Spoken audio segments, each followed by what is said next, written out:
আসসালামু আলাইকুম রহমতুল্লাহি ওয়া বারাকাতুহু। প্রিয় দিনী ভাই ও বোনেরা, কচকচে কালো এক ব্যক্তি, নাম সাআদুল আসাদ। সীমাহীন পর্যায়ের বৎসর তার চেহারা। কৃষ্ণ কালো দেহ ও মুখের এই বদ আকৃতির কারণে সবাই তাকে ঘৃণা করে, নাক সিটকায়।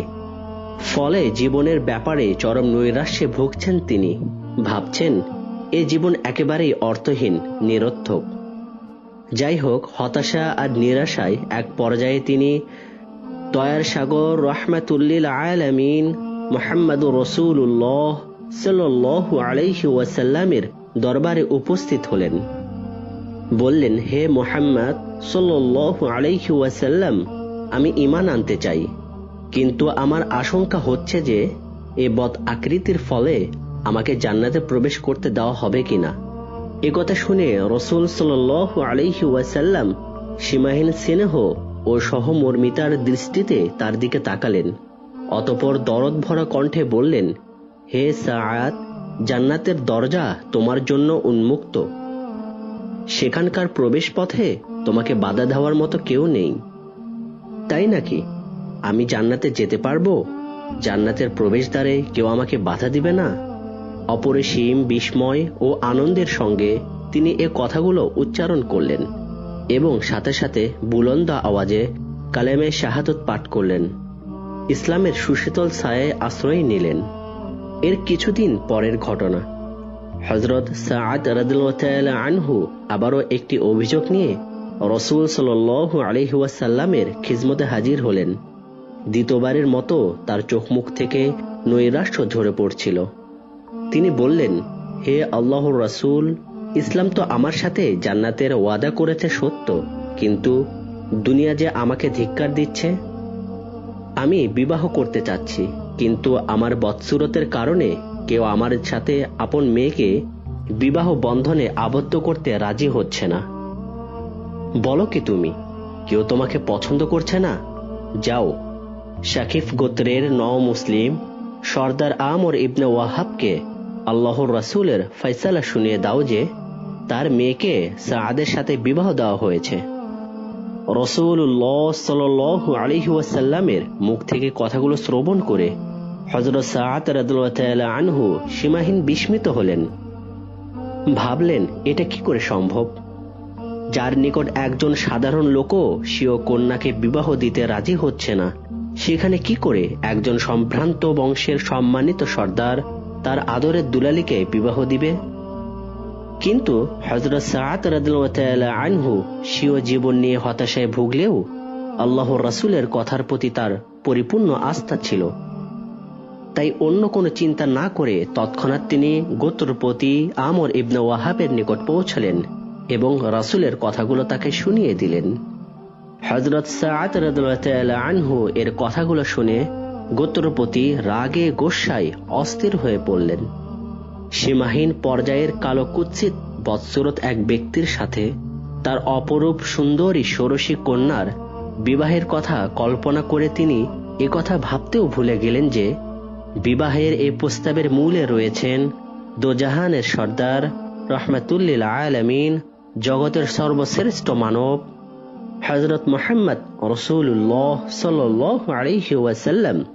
হযরত সাআদ রাদিয়াল্লাহু তাআলা আনহু গোত্রপতি আমর ইবনে ওয়াহাবের অবস্থা লক্ষ্য করে নিরাশ হয়ে ফিরে চললেন। কিন্তু 2-4 কদম সামনে এগোতেই তার কর্ণকুহরের নারী কণ্ঠে একটি সুমিষ্ট আওয়াজ ভেসে এলো, হে আগন্তুক, হে আল্লাহর বান্দা, এ প্রস্তাব যদি আল্লাহর রাসূলের পক্ষ থেকে হয়ে থাকে তাহলে আমি রাজি আছি। হযরত সাআদ রাদিয়াল্লাহু তাআলা আনহু আওয়াজ শুনে থমকে দাঁড়ালেন।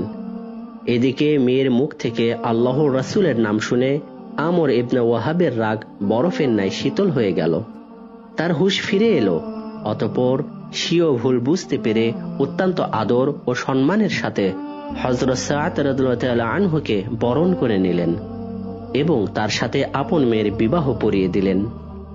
এবার হযরত সাআদ রাদিয়াল্লাহু তাআলা আনহু সামান্য আনুষ্ঠানিকতার সামাদানি খরিদ করার জন্য বাজারে চললেন। হৃদয়ে মনে তার আনন্দের ঝড় বইছে। নববধূকে নিয়ে নতুন নির্রচনার এক বুক স্বপ্ন নিয়ে একটু দ্রুত পদেই বাজারের দিকে এগোচ্ছেন তিনি। কিন্তু হঠাৎ এক আহ্বানকারীর আহ্বান শুনে তিনি থমকে দাঁড়ালেন। হে আল্লাহর বান্দাগণ, যুদ্ধের দামাদা বেজে উঠেছে। বেদঈন কাফেরদের সাথে তোমাদের জিহাদ করতে হবে। তোমরা সবাই প্রস্তুত হয়ে যাও। একটু পূর্বেও যিনি বাসর রাতের সুখ স্বপ্নে ছিলেন বিভোর, তিনি আহ্বান শুনে জিহাদের ময়দানে মৃত্যুর সাথে আলিঙ্গন করার জন্য পূর্ণরূপে প্রস্তুত হয়ে গেলেন। তার মন বারবার তাকে এ কথাই বলছিল যে ব্যক্তিগত আরাম আয়েশ ও আনন্দ উল্লাসের চেয়ে আল্লাহ পাকের একমাত্র মনোনীত ধর্ম ইসলামকে বিজয়ী করার জন্য জান মাল উৎসর্গ করা অনেক শ্রেয়। তাই তো তিনি কাল বিলম্ব না করে বিবাহের সামানাদি খরিদ করার পরিবর্তে যুদ্ধের ঢাল তলোয়ার ক্রয় করে জিহাদের ময়দানে ঝাঁপিয়ে পড়লেন। হযরত সাআদ রাদিয়াল্লাহু তাআলা আনহু সুন্দর পাগড়ি মাথায় জান প্রাণ দিয়ে কাফেরদের বিরুদ্ধে তুমুল লড়াই করে চলছেন। কেউ তাকে চিনতে পারছে না। হঠাৎ তার হাত দুটো দেখে রাসূল সাল্লাল্লাহু আলাইহি ওয়াসাল্লাম তাকে চিনে ফেললেন। স্নেহ ভরে পিছন থেকে ডাক দিলেন, সাআদ, সাআদ। কিন্তু শাহাদতের অমেয় সুধা পান করার চরম আকাঙ্ক্ষায় তুমুল লড়াইয়ে লিপ্ত হওয়া হযরত সাআদ রাদিয়াল্লাহু তাআলা আনহুর কর্ণকুহরে রাসূলুল্লাহ সাল্লাল্লাহু আলাইহি ওয়াসাল্লামের ডাক পৌঁছালো না। এভাবে তিনি বিক্রমে যুদ্ধ করতে করতে এক পর্যায়ে তিনি শহীদ হয়ে গেলেন। যুদ্ধ শেষে রাসূল সাল্লাল্লাহু আলাইহি ওয়াসাল্লাম অত্যন্ত আবেগের সাথে হযরত সাআদ রাদিয়াল্লাহু তাআলা আনহু এর প্রাণহীন লাশ স্বীয় রান মোবারকের উপর রাখলেন এবং বললেন, হে শাকিফ গোত্র, আল্লাহ তাআলা সাআদকে শাকিফ গোত্রের মেয়ে অপেক্ষা অধিক সুন্দরী স্ত্রী দান করেছেন। সুবহানাল্লাহ। উল্লেখিত ঘটনা থেকে আমরা দুটি শিক্ষা গ্রহণ করতে পারি। তন্মধ্যে একটি হচ্ছে নিজের পছন্দ, নিজের কল্পনা, নিজের স্বপ্ন, নিজের মতামত, নিজের ইচ্ছা আবেগ, এক কথায় নিজস্ব সবকিছুর উপর রাসূলুল্লাহ সাল্লাল্লাহু আলাইহি ওয়াসাল্লামের ইচ্ছা ও মানসাকে প্রাধান্য দিতে হবে, যেমন প্রাধান্য দিয়েছিলেন গোত্রপতি আব্দুল্লাহ ইবনে ওয়াহাবের কন্যা। কেননা স্বাভাবিকভাবেই প্রত্যেকটা মেয়ে এমন একজন পুরুষকে জীবন সঙ্গী হিসেবে কল্পনা করে যার আকার আকৃতি ও চেহারা সুরত হবে অতুলনীয়, যার স্বাস্থ্য হবে সুন্দর ও সুঠাম। কিন্তু উক্ত মেয়েটি নিজস্ব সকল ইচ্ছা এবং আকাঙ্ক্ষার ঊর্ধ্বে রাসূলুল্লাহ সাল্লাল্লাহু আলাইহি ওয়াসাল্লামের ইচ্ছাকেই প্রাধান্য দিয়েছেন। তাই তো তার মুখ দিয়ে স্বতঃস্ফূর্তভাবে বেরিয়ে এসেছে, হে আগন্তুক, এ প্রস্তাব যদি আল্লাহর রাসূলের পক্ষ থেকে হয়ে থাকে তাহলে আমি রাজি আছি।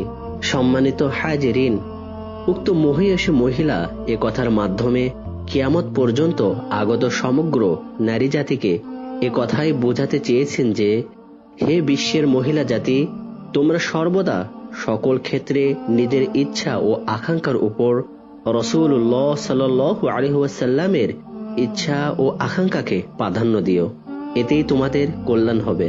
সুতরাং সমস্ত মহিলা যদি উক্ত ঘটনা শ্রবণ করে থাকে আজ থেকেই এই সিদ্ধান্ত নিত যে রাসূলুল্লাহ সাল্লাল্লাহু আলাইহি ওয়াসাল্লামের যে কোনো বাণী, চাই তা আমাদের বুঝে আসুক বা না আসুক, ব্যাহত আমাদের পক্ষে হোক কিংবা বিপক্ষে হোক, তার উপর আমরা অবশ্যই আমল করব। তাহলে কতই না ভালো হতো। তাই আসুন আমরা সবাই ইসলামের সুশীতল ছায়ায় আশ্রয় নিয়ে জীবনটাকে আরো সুন্দর করে গড়ে তুলি।